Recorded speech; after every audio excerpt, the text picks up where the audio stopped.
Hello everyone, today we are here to talk about a very important movie, a movie that you could call part of a construct that is known as Disney's last leg. In a world where humanity has turned its back on the superhero brethren that raised it, that was there for it, that reached out a helping hand whenever humanity needed it. In a world where Disney's terrible live-action remakes are getting sequels because we live in a world where people are more concerned with hate-watching terrible movies rather than going and supporting Disney's original content like Elio. In a world where a Disney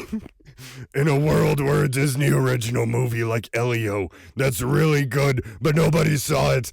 Why? Why bully Elio? Because he's half blind? Fantastic Four First Steps follows the story of Reed Richards, Sue and Johnny Storm, and Ben Grimm. After a failed trip to space leaves them all as disgusting, disfigured husks of what used to be human monsters. They protect the world every single day, standing as the world's top and basically only defense. For you see, this movie does not take place in the standard 616 Marvel universe, but rather the 828 universe where the 1950s meets the future. But what happens when our four pillars of justice are unable to hold the weight of the evil that stands in front of them? If I had to sum this movie into one sentence, it wouldn't be a breath, but rather a sigh of fresh air. We live in a society where the standing that comic book movies have with its viewers is very teetering. People are growing tired of it, so rather than trying to reinvent the wheel, rather than trying to have over-bloated,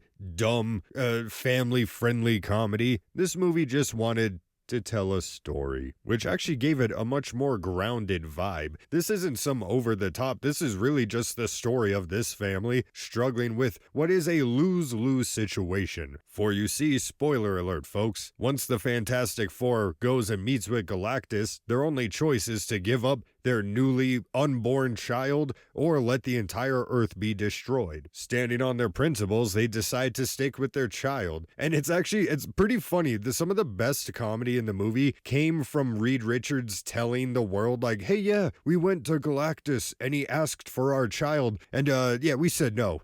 Obviously. And just watching the crowd's face turn from hope and smiles to just disgust and hatred because and everyone's just screaming like, no, kill the kid, kill the child, kill the child. And it adds a really nice conflict in the movie. There are real odds. You know, the Fantastic Four is simultaneously fighting for and fighting against the entire world that they live in. Not only that, but there are some real conversations. Reed Richards is a man of logic and science alone. He really does come to Sue Storm at some points and be like, hey, you know, Galactus wants the kid. Why don't just give him the fucking kid? And they fight a lot. It causes a lot of drama in their relationship. You know, and I went into the movie expecting to not like any of the performances based off the actors, but they all surprised me. Even Joseph Quinn, who I historically hate with a passion, maybe I'll turn a new leaf. Maybe he reignited a new flame. Put it along with some fantastic action scenes. I gotta say, when the Fantastic Four is flying through space trying to escape the Silver Surfer while Sue Storm is giving birth, that was probably the best scene in the whole movie. It was tense, it was exciting, you didn't know what was gonna happen, and it did feel like they were about to get killed at any moment. It was really good at a lot of the points when they were showing their teamwork and just why the world relies on them. Which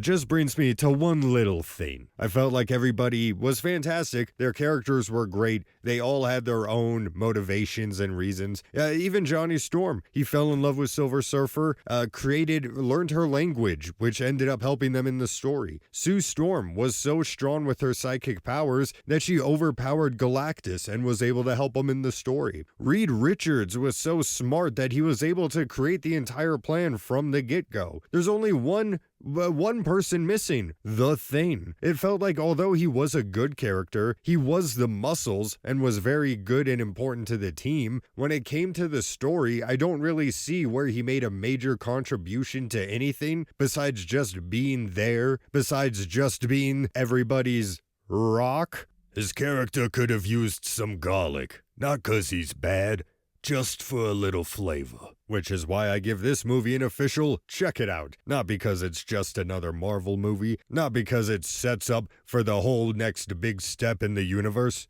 which it really actually does, but because it's a good movie, and good movies deserve to be seen. This is, you could say this is a literal Marvel's first steps into the new era of Marvel. I see a bright future ahead of us, everybody. Join me and drink the Kool-Aid. Out of 10. Thanks for watching, everybody.